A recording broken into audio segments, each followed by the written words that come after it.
Hi y'all, this is Melanie. Today I am sharing with you this authentic Vietnamese sauce.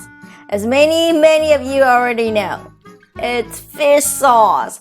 Oh my god, this is the raw version of it. Fermented fish sauce, homemade. I'm gonna add a pineapple with my fish sauce.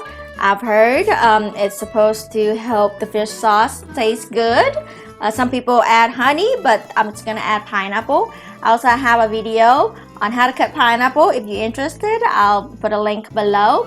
Here I have 4 gallon jars of a glass jar because I don't have any ceramic or jar that the traditional people used to make, and I'm so clumsy. I don't want to like break it, and I'm gonna be so doomed. It's gonna be so fish sauce inside the house.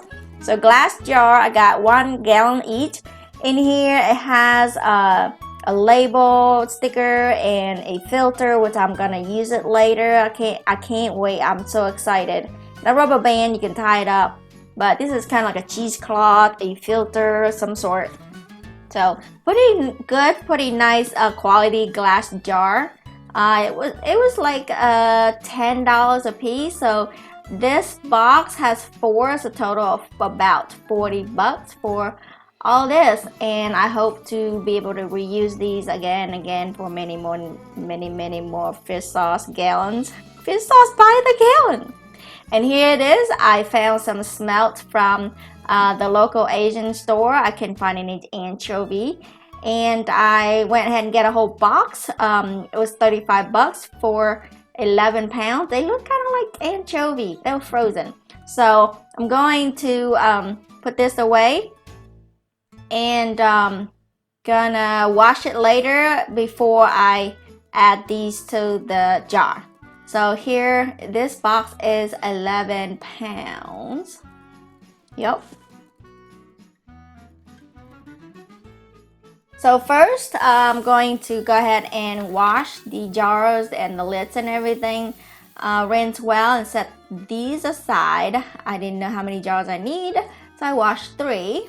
Then set aside. In the meantime, cut out my pineapples. Check out my videos on how to cut these pineapples if you're interested. It's so beautiful. Look at these ring spiral, which they're gonna go into the jar anyways. But set that aside also. And here's the fish that's still frozen. Remember to put on gloves. Oh my god, I tell you, after I've done this, my house was filled with fish. The fish smell for a day. So warning, be prepared to smell like fish, because after I washed everything and the smell was still there, but after a day it went away. So this was so much for my little pot there. So I divided it in 2 portions and washed these for 2-3 times to make sure I don't know what's all in there. So just to wash it off. And here I have about 3 pounds of kosher salt and 11 pounds of fish to 3 pounds of kosher salt. You can do like 1-to-1, like 1 pound of fish per 1 pound of salt, but that's gonna be super salty. Or you can do 2 pounds of fish to 1 salt, 3-to-1, 4-to-1. You can do. Some people like to do 5-to-1. So I pretty much almost have about 3 pounds per 1 pound, 3 pounds of fish per 1 pound of salt. So 3-to-1. The more salt, of course, is the saltier. And just kind of toss them up, slightly, evenly, just like that. Nothing fancy, nothing hard. Super simple and easy. The old way people used to lay a line of fish at the bottom of the jar, but I mean they're like giant jar, like big old jar. And they just laid them with a layer of fish and a layer of salt. They keep doing that until they filled up the jar, and they can add some, like caramel color later to make the fish sauce has some nice color. But I guess this is the easier way to just kind of like mix it all up. It makes it easier. So you mix it all up and make sure everything is even, because at the end of the day, when they're all rotten in there, it's gonna be all mixed up. So that's the whole batch. So here I goes. Put some in and throw in some pineapple in between, just here and there. I hope to have a little bit of flavor from the pineapple. At the end of the, I mean, this thing gonna be sitting on the counter or sitting outside for a year, so I don't even know if the pineapple flavor is still there, but we'll see. I can't wait. This is gonna be a surprise for me.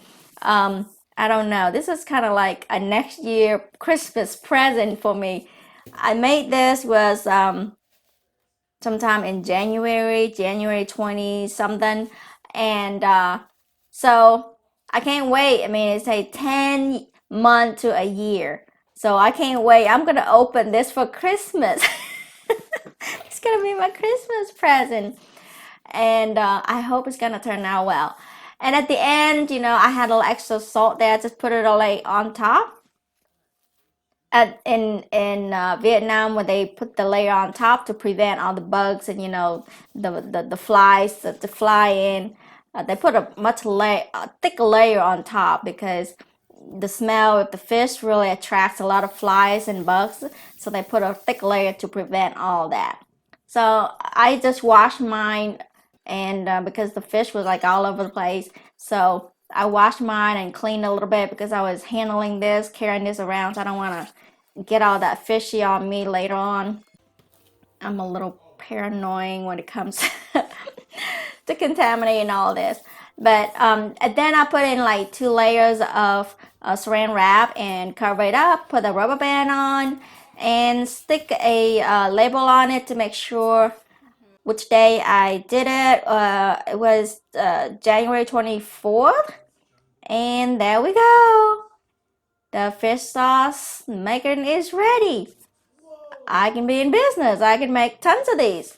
And so can you. So super easy, salt, fish, and there we go. I stick these in the oven because I turned on the light, and this was a week old, and it's already start to, it has a lot of liquid in there, and it start to working its way around. So I'm so excited. I hope you are too. I will be updating you on the final product. I can't wait. I will be updating you maybe like a monthly progress. So on the lookout for this video. Don't forget to give it a big thumbs up if you like this, and subscribe if you haven't for weekly Vietnamese, Asian home cook, gardening, and more. I do gardening too. So have a great day, and bye bye.